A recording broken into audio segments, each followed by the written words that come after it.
muito bem-vindos para o nosso podcast. Eu sou a doutora Paula Fetbeck, sou ginecologista, com ênfase em reprodução assistida e reposição hormonal.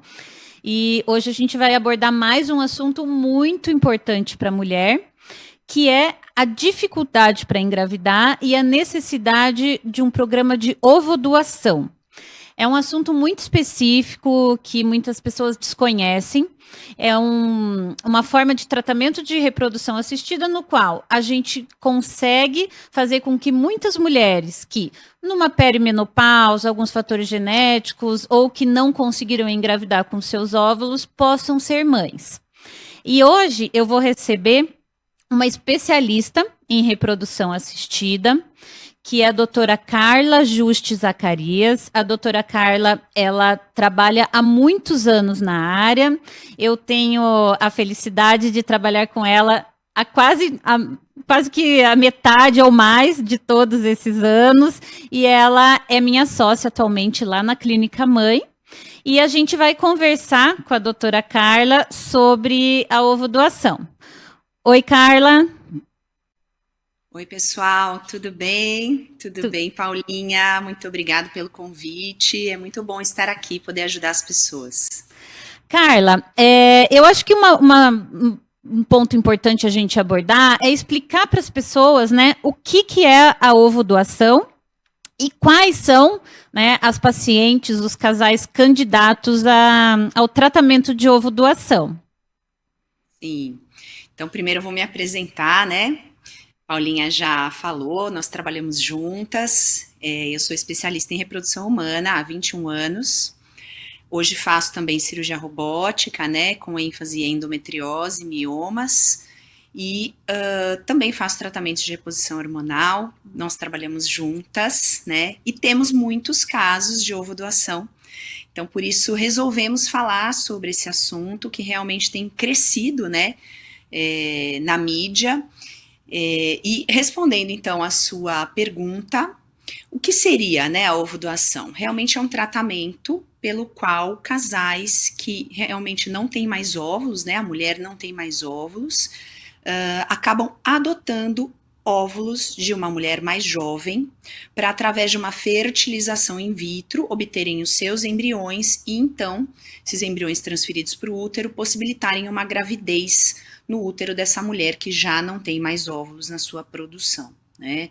Essa mulher não necessariamente precisa ser uma mulher mais velha, né? Muitas, às vezes, meninas passam por processos como quimioterapia ou perdem algum dos ovários numa situação de tumores ou até outras cirurgias, né? E também podem requerer esse tipo de tratamento.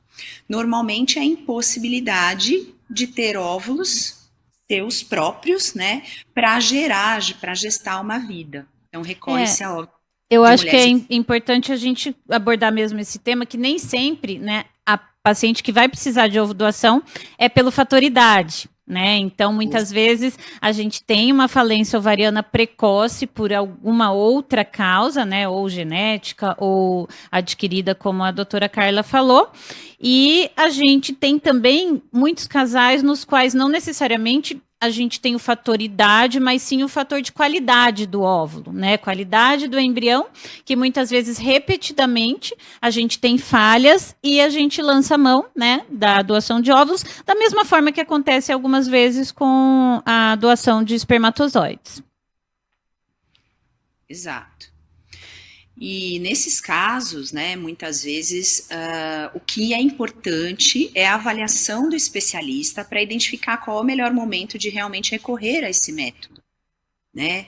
Como a Paulinha falou, muitas vezes a gente encontra pacientes que têm óvulos doentes, né, que acabam não gerando embriões, e quando isso se repete, muitas vezes a gente acaba tendo que recorrer mesmo à adoção de um outro óvulo. Né? Lembrando que a idade é um fator importante sim, né? Não que a gente não seja importante, não que a gente não considere, né? Sabemos que com o passar dos anos a gente tem uma piora em quantidade e em qualidade de óvulos, então é mais fácil precisar recorrer a um tratamento como esse, né, Paulinha? A idade, na verdade, é o principal, né, gente? E o que me perguntam muito, né, se existe assim, um ponto de corte, né, a partir de tantos anos. Na verdade, assim, não existe uma limitação, né, esse número mágico. A partir de tantos anos é sempre indicado. Mas o que a gente vê na prática, né, Carla, e acho que você concorda, seria geralmente a partir dos 43 anos, né? A gente tem realmente, a partir dos 43 anos, uma mudança muito significativa nos resultados, né? Que há 40 anos em diante já caem, mas entre 40 e 43, realmente, assim, essa limitação, né, de qualidade de embriões, ela realmente é mais expressiva, né? Justamente. O que também não indica necessariamente e obrigatoriamente que assim que a mulher faz 40 anos, ela precisa recorrer. Nós normalmente tentamos com os óvulos próprios e aí na impossibilidade a gente pode migrar para esse tipo de tratamento que deve ter a anuência do casal, né? Também do parceiro. Uma coisa que todo mundo pergunta, né, que é interessante a gente explicar, é quem doa óvulo, né? Quais são os critérios, né? Porque isso realmente é algo que deixa muitas perguntas, né, nas mulheres, na sociedade, nos nossos pacientes, né? Então, explicar um pouquinho para eles, Carla, quem são as doadoras de óvulos? Então, usualmente são mulheres mais jovens, né? Então, existe uma recomendação, inclusive, pelo Conselho Federal de Medicina, que elas tenham até 37 anos. Então, isso já é um primeiro critério de seleção, né? E hoje elas podem ser doadoras que não são conhecidas do casal ou que são parentes do casal até quarto grau, né? Importante dizer que houve uma mudança em 2021 na lei que permitiu que houvesse a doação entre irmãs, entre parentes, o que não era possível antes. Outra coisa importante na seleção da doadora é que ela não pode ser paga, ela não pode receber, não pode haver troca financeira nem comercial entre aqueles que estão fazendo o procedimento, né? Então, é uma doadora que vai doar espontaneamente os seus óvulos mediante uma estimulação para obtenção dos mesmos. Então, isso é um critério também importante, né, para se falar, já que em outros países o comércio é permitido. Aqui no Brasil isso não acontece, né? E outros critérios são, elas precisam ter realmente uma saúde, né? Principalmente é levantado todo um histórico familiar de doenças, né, e histórico próprio de doenças, né, e hoje é feito um estudo genético dessa mulher, né, um estudo chamado cariótipo, que avalia se ela tem 46XX cromossomos, e então ela atende aos critérios de doação. É importante porque o serviço responsável, né, pelo programa de ovo doação ou pelo banco de óvulos, ele é responsável por todos esses critérios, né? Então a gente tem essa responsabilidade, né, das clínicas de reprodução humana que façam esse screening das doadoras. Hoje em dia, né, como a doutora falou, é obrigatório o cariótipo tanto para doador de sêmen como doadores de óvulos. E a gente tem uma limitação também da idade, né? Então, até essa mudança da lei de 2021 eram 35 anos, agora estendeu-se para 37 anos, né? Então, as doadoras de óvulos, elas podem ter até 37 anos. E essa nova lei também permitiu os doadores da família, né? Então, é algo muito novo, né? Acho que você fez já, né, Carla, um tratamento. Sim, eu já tenho 2 casos. Já tem 2 casos, né? E como que foi? Assim, acho que essa é uma curiosidade das pessoas, né? Assim, como que funciona? Quem são, né, as pessoas que podem da família doar, né? E como que foi, assim, na prática? Divide um pouquinho com a gente, assim, essa experiência. Foram casos muito especiais, assim. Uhum. Eu queria também ressaltar que é muito importante que essa pessoa que está doando passe por uma avaliação psicológica. Isso normalmente é feito já. E muito mais enfaticamente no caso de uma doação entre parentes, né? Eu tive 2 casos, um em que a irmã se propôs a doar para outra irmã, elas têm uma ligação muito bonita entre elas, né? Essa irmã é casada também, então ela tem um parceiro, e todos passaram por uma avaliação psicológica, conversaram entre si e entenderam todas as nuances que podem permear esse tipo de tratamento, né? Porque tem que se ter bem claro que esse óvulo é um gameta que está sendo doado e ele não pertence mais à pessoa que originou esse gameta, né? E foi muito tranquilo, para falar a verdade, foi bastante tranquilo, porque elas já chegaram com essa decisão, né? A irmã morava na África do Sul, então ela veio para o Brasil para fazer toda a estimulação, foi feita a fertilização com o sêmen do parceiro da irmã dela, fizeram então os embriões, e aí nós preparamos a irmã para receber esses embriões. E essa irmã, que é a que mora no Brasil, né, com o marido no Brasil, engravidou na primeira tentativa. Porque também é importante ressaltar que quanto mais jovem o óvulo, maior a taxa de gravidez, normalmente assim. Então, existe uma chance boa de dar certo esse tipo de tratamento, né? Eu costumo dizer que é um tratamento que flui muito bem. E eu acho que a família, quando procura, ela já está, né, realmente já preparada, né, para viver toda essa situação. E é importante também a gente dizer, gente, que não essa doação entre familiares, ela tem que excluir consanguinidade, né? Então a gente está falando de doadoras da parte da mãe, né? Então, exato. Que pode ser também uma prima, uma sobrinha, né? Então, até o 4º grau. E daí já puxando o gancho, essa tua paciente está gestante ainda, né? Já nasceu. Já nasceu? E em janeiro, uma menina linda. E agora eu tenho um outro caso de uma paciente que mora em Dallas. E a irmã dela, que foi a doadora, mora em João Pessoa, elas são de lá, né? Essa paciente que casou com um americano hoje mora em Dallas. E elas já chegaram para mim com tudo organizado, da mesma forma, já tinham conversado, né? Estavam todos muito tranquilos, tanto os maridos das duas, né, em relação ao procedimento. E também fizemos uma primeira tentativa, ela engravidou de primeira, agora ela está gestante, acho que 16 semanas por aí. Entendi.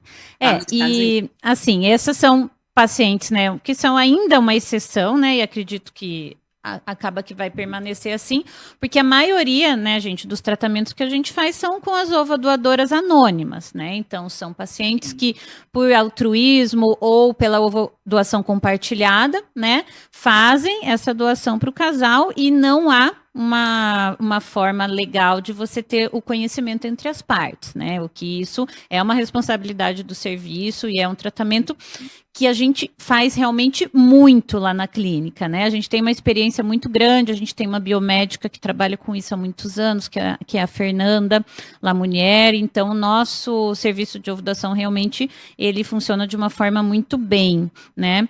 E o que também me perguntam muito, Carla, é a parte assim da parte legal do registro, né? Daí como que vai funcionar isso, né, nos casos, né, em que a gente opta pela ovodoação? Sim. Bom, então o mais importante é que desde o início do processo todo, a gente tenha toda a documentação comprovando tudo que realmente foi feito e com assinatura e anuência de todas as partes. Tá? Então, ter um termo de consentimento, um documento, legalizando todo o processo é fundamental para um registro futuro. Tá? Porque, na verdade, esse bebê vai nascer de um útero da sua mãe, que a gente chama de mãe de fato, né? Que é a mãe que gestou, porém o óvulo não é dela. Então, se fosse feito um teste de DNA, ia acusar uma incompatibilidade por conta do DNA não ser igual, tá? Mas esses testes normalmente não são feitos, eles são dispensáveis, porque a mulher gestou, nasceu, existe o registro na maternidade e toda a documentação ampara esse registro, não causando nenhuma dificuldade, já que isso está previsto na nossa lei. E é importante também, gente, nós, né, os os especialistas em reprodução que fazem todo esse tratamento, nós somos responsáveis pela seleção também na questão fenotípica, né? Tipagem sanguínea e fenotípica, que quer dizer as características físicas, né? Porque muitas famílias pegam, mas ele não vai ter, né, assim, meu nariz. Então, assim, não é bem assim, né? A gente sempre busca o máximo possível. Hoje em dia, inclusive, a gente tem serviços, aplicativos, a gente tem uma forma de até fazer um match, né, pela tecnologia entre as características físicas mais compatíveis para que faça essa seleção, né? Então isso não vai acontecer, né? Não vai ter uma diferença, a não ser, né, que isso seja daí uma opção do casal, né? Mas em 99,9% das vezes a gente busca essa compatibilidade, né? Também, né, para que o casal tenha aí um pouquinho mais de segurança. Eu acho que é importante a gente ressaltar que, na prática, quem escolhe a doadora é o casal, né?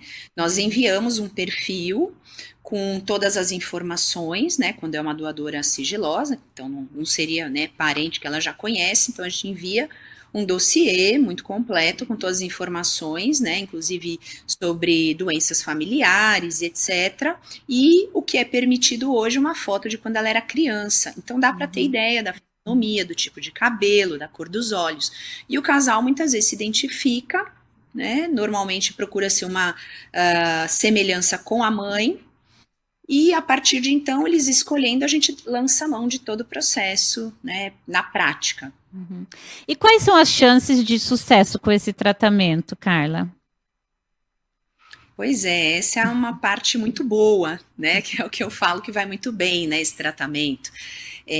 Como os óvulos são jovens, na sua grande maioria, a gente estima taxas de gravidez entre 70% e 75%. Já tivemos casos de 80% de gravidez. Então, realmente, existe uma chance muito boa de dar certo, né? Como eu exemplifiquei aqui, os 2 casos entre parênteses, as 2 engravidaram numa primeira tentativa. Ou seja, é mais fácil, né? A maioria das pessoas engravida logo numa primeira tentativa, o que muitas vezes não acontece com os óvulos próprios quando eles têm algum problema. E muitas vezes também não engravidando na primeira tentativa, nesses tratamentos também é muito comum que a gente tenha mais embriões para transferir, né? Então a gente tenha um número maior de embriões para outras tentativas, né, de transferência, não necessitando passar por todo o processo novamente. Carla, tem um detalhe muito importante na ovodoação, que cada vez mais a gente tem visto que acontece, né, que é a epigenética, né? Eu queria que você explicasse um pouquinho para todos o que é epigenética. Pois é um termo que está se falando realmente bastante, né? Como eu disse agora na mídia, a gente tem ouvido mais sobre o processo da ovodoação. E, na verdade, a epigenética é a oportunidade dessa mulher que está gestando este bebê influenciar os genes desse bebê através do que ela sente, do que ela come, né, do seu estilo de vida. Então, nós sabemos que os genes, eles podem ser estimulados, né, por alguns gatilhos, ou não. Essa mulher tem essa oportunidade, né, de estimular os genes bons e não estimular os genes ruins, por exemplo, de uma hipertensão futura, de acordo com o que ela faz durante todo o pré-natal.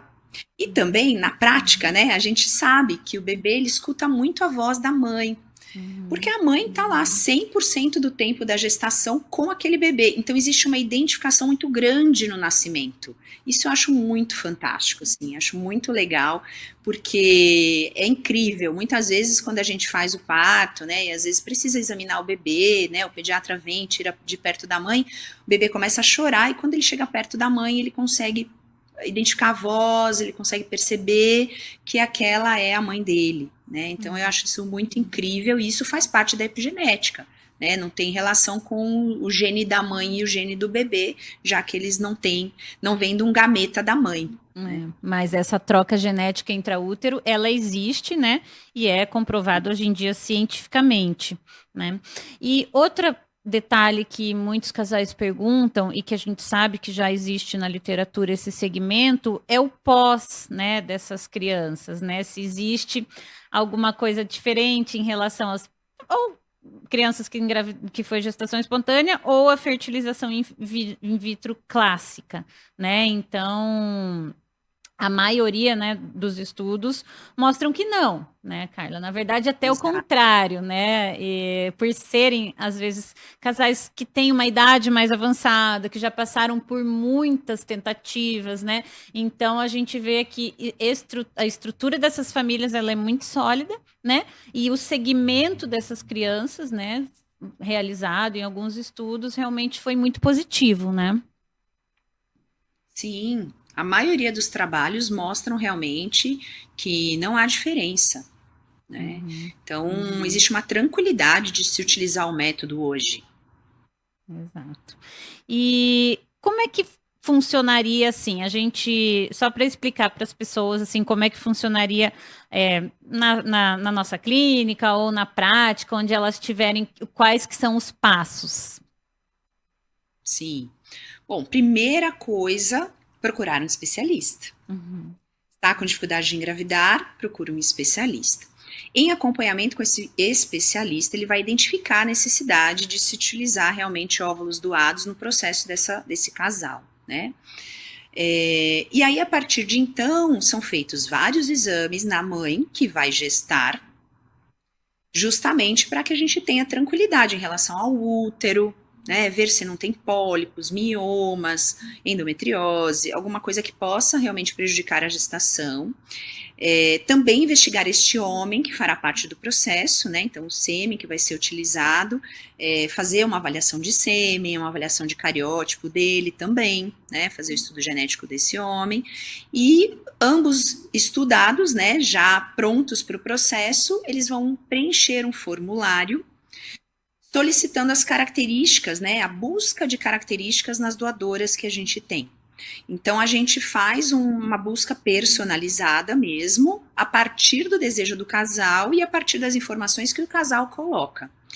E aí eu vou colocar, assim, algumas curiosidades que eu já tive na minha vida. A maioria das pessoas procura, olha, eu sou loira, eu quero uma doadora loira, porque eu penso em ter uma criança loira. Olha, tem olhos claros, né? Então, eu gostaria que a doadora tivesse olhos claros. Primeiro, a gente sabe que existe a fusão do óvulo com o espermatozoide, então às vezes o olho não vai vir claro porque o parceiro dela, né, o sêmen, não vai trazer esse gene, então não vai ter a manifestação do olho claro. Isso a gente deixa bem claro para o casal, né? A não ser que ele tenha, né? Daí ele tendo, não tem erro. Isso. Se ele tem, tudo bem, mas se ele não tem, a gente sabe que pode não acontecer. Às vezes vem um gene, né, de algum antepassado que tem. Mas é importante frisar, porque às vezes a pessoa se fixa num detalhe que não vai ser relevante, né, no futuro. Que é insignificante no sentido de que o que a gente busca, né, na reprodução e todos os casais é um bebê saudável, né? Inclusive, Saudável. na própria doação hoje em dia, não sei na tua prática, mas na minha, nos últimos anos, em quase que 100% das vezes a gente faz a biópsia embrionária também, né? Para dar mais essa segurança para o casal, né? Sim, a biópsia, né, que é o estudo genético pré-implantação, é uma ferramenta que a gente tem de melhor seleção do embrião, que vai dar uma taxa de gravidez normalmente maior, né? Então a gente é muito mais assertivo transferindo um embrião geneticamente normal, já que existe essa ferramenta, né? E que ela hoje tem um uso comprovado também, com uma segurança importante, a gente pode sim lançar mão. Né? Eu sempre deixo também à vontade o casal para fazer o processo, se assim eles quiserem, e a grande maioria acaba querendo sim, né? Perfeito. Eu queria Pode contar falar. um fato curioso, né? Eu tive uma paciente uma vez que ela queria que a doadora tivesse dentes perfeitos, porque ela tinha dentes perfeitos. Então, para vocês verem que tem detalhes assim que realmente não são relevantes, né? Um dente hoje em dia você coloca um aparelho, resolve, entendeu?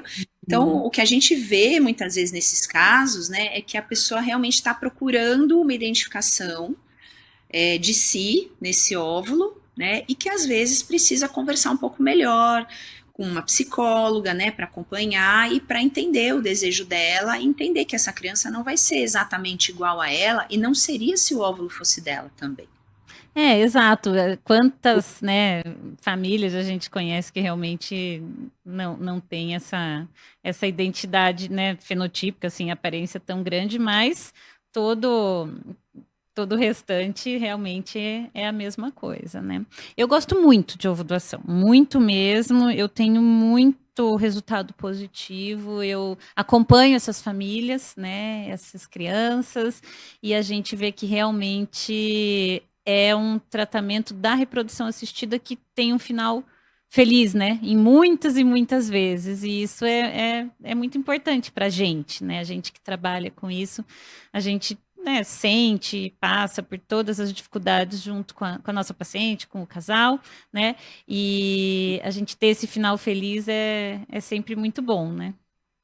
Sim, a gente vibra, né, com o positivo e com o bebê em casa, né, que a gente fala, que é o bebê tendo nascido saudável, né, e a gente sabe o quanto é desgastante insistir em um óvulo que muitas vezes não vai trazer esse bebê saudável, né, por isso a ovodoação muitas vezes acaba sendo um recurso para encurtar esse caminho tão longo, né, muitas vezes pacientes acabam fazendo 10, né, 12 tentativas com os mesmos com os óvulos próprios e não conseguem, às vezes, nem transferir um embrião. A gente sabe que é uma oportunidade, né, adotar um óvulo para não trazer todo esse sofrimento, essa frustração, né? E por outro lado, é importante também que o casal esteja muito tranquilo em relação à sua decisão, né? Então, às vezes, isso demora um pouco para o casal ter essa confiança, ter essa tranquilidade de poder seguir para o processo. E aí, a partir do momento que eles escolhem o processo e realmente entram de cabeça, a ovodoação acaba sendo até esquecida.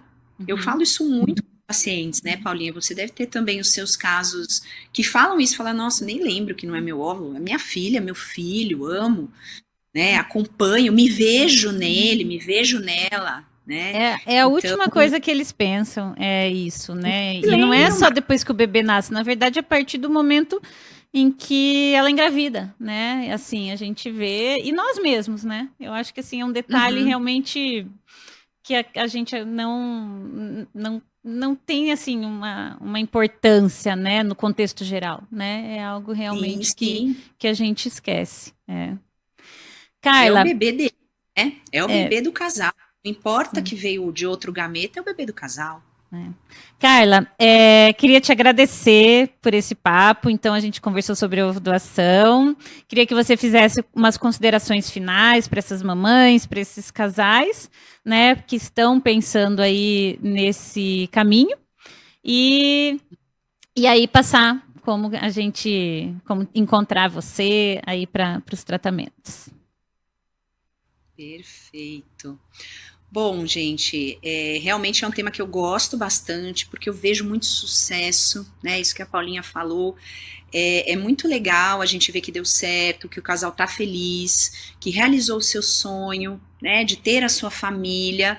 E muitas vezes não foi possível com o próprio óvulo, e isso acaba se tornando irrelevante, né? Então, eu digo que é um tratamento que eu também gosto bastante. Acho importante fazer todo um preparo, todo assim, detalhado do casal, não só da parte psicológica, como também exames, né, para não terem surpresas na gestação, né, e dizer que é um tratamento que vem crescendo, né, que as pessoas estão realmente assumindo mais esse tipo de procura, porque a gente sabe que mulheres estão deixando para engravidar mais tarde, e isso tem tido uma repercussão, tá? E dizer que quem persiste é quem consegue, né? Eu gosto de falar bastante essa frase, e às vezes persistir implica em mudar a técnica, em procurar um óvulo doado para realmente obter o sucesso, a sua família aí formada em casa, né? Bom, trabalho na clínica mãe, né, utilizando o laboratório Engravida, junto com a Paulinha. Vou deixar os meus contatos para quaisquer dúvidas que vocês tiverem, também o meu Instagram, né, @doutora Carla Giusti. Vou pedir para escreverem aqui para vocês poderem procurar, e estou à disposição para eventuais dúvidas, desejando muito sucesso para todos aqueles que têm buscado o tratamento. Obrigada, Carla. Até a próxima com um novo tema. Gente, espero que tenham gostado desse bate-papo com a doutora Carla sobre ovo doação. E fiquem aí no canal que a gente vai fazer muitos temas bem interessantes para as mulheres.